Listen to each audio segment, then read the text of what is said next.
Hey everybody, I'm Jason here with Hoppy to Help, and I'm going to share with you a super easy and super yummy dinner idea.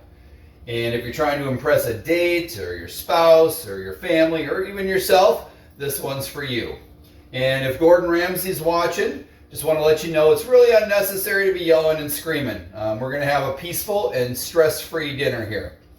Okay, so I've been a fan of baked rigatoni since I was little.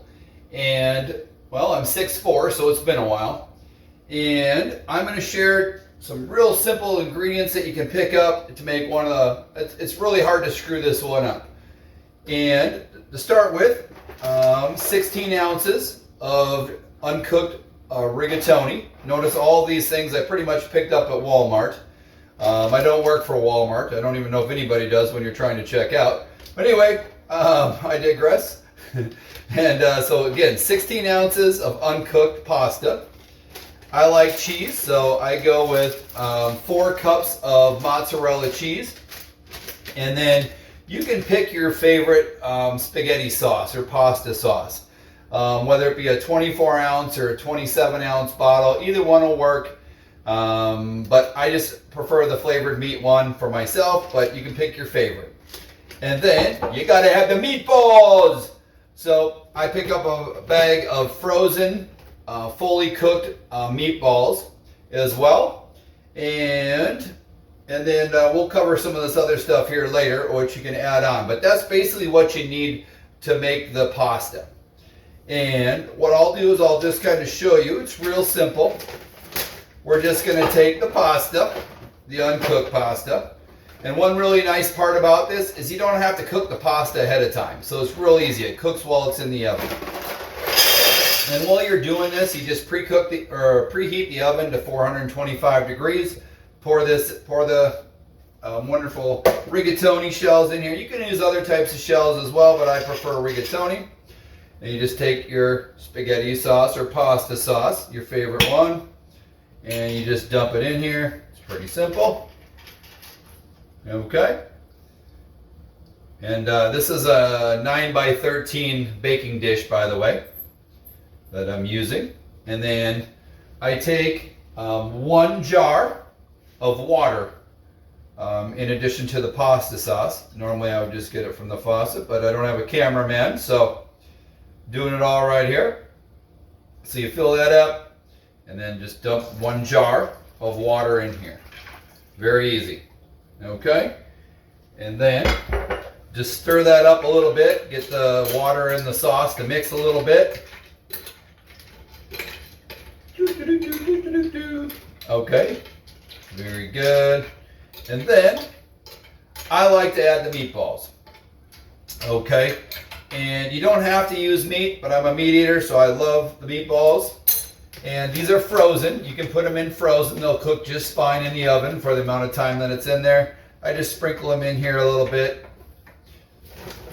I like the big bag. I can eat the rest of them later, but put as many in here as you like. Okay. All right, almost done. I like them, so we're going to put a bunch in. Okay. So I don't know if you can even see that. But so basically I've got the meatballs in there. I don't want to dump out the water. But plenty of meatballs. Then you take aluminum foil and you're going to cover this. Okay, make sure you don't cut your finger. At least it's red sauce, so if you do cut your finger, you won't notice it. And then just make sure you seal this up. And we're going to cook this in the oven at 425 degrees for a half hour. Okay, and then I'll be back after that. As promised, I am back.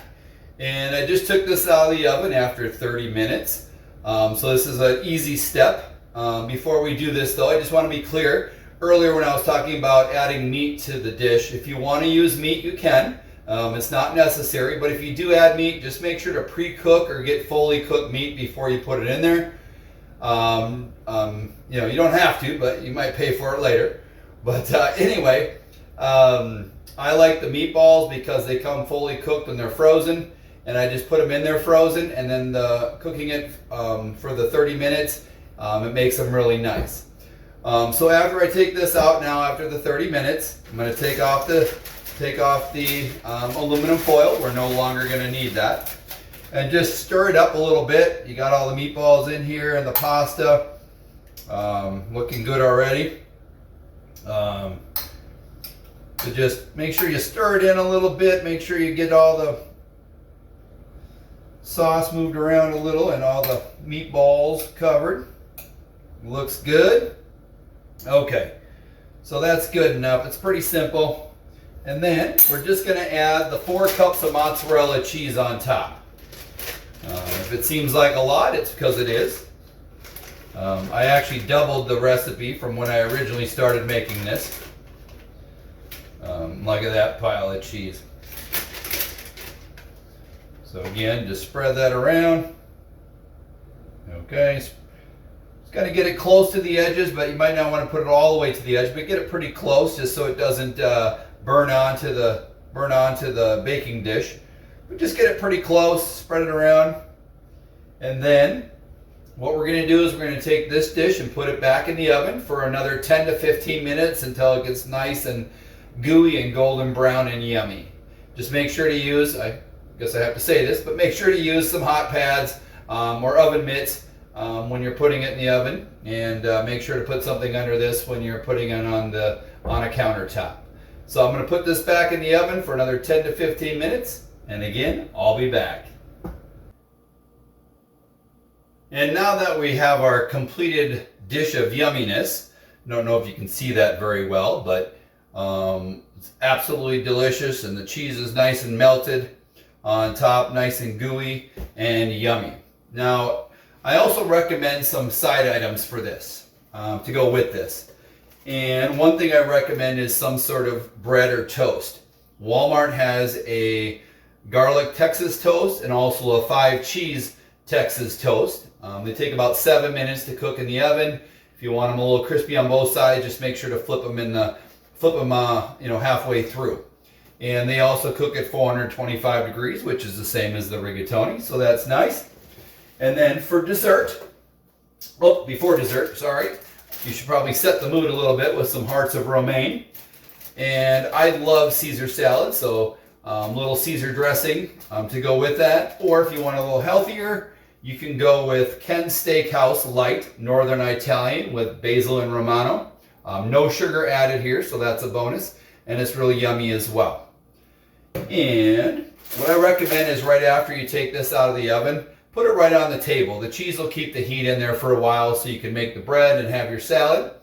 And then for dessert, I recommend some fresh baked chocolate chip cookies. If the person you're with does not like fresh baked chocolate chip cookies, you might want to consider who you're with. I'm just kidding. But anyway, these are delicious. They also cook at 425 degrees, and you can eat some of the dough before because it's eat and bake. And this is also, I got these also at Walmart. So can't go wrong there. And then if for some reason, this baked rigatoni, can be pretty romantic if you don't find time to actually make the cookies. Just make sure to turn off the oven. And I'm going to show you how yummy this is. And I let it cool a little bit longer than I should have, but that's all good. You can still see the steam. Look at that. Ooh, yummy.